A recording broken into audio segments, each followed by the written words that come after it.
হ্যাঁ দেখো, সে অনেকে বলে না যে সব থেকে ছোট হলে তার দমে আদর, গেদে আহ্লাদ, ওই সব কিছুই লয়। হ্যাঁ দেখো, আমি সব থেকে ছোট বটি, ঠিক আছে।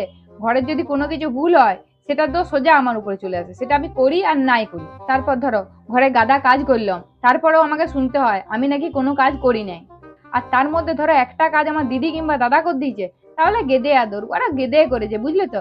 আর আমি যে করলাম তার কোনো নাম নেই। তারপর ধরো আমি এই যে সব থেকে ছোট, আমাকে কোথাও যেতে হলে না দিদি কিংবা দাদা সঙ্গে নিয়ে যেতে হয়, একা কোথাও যেতে লারি।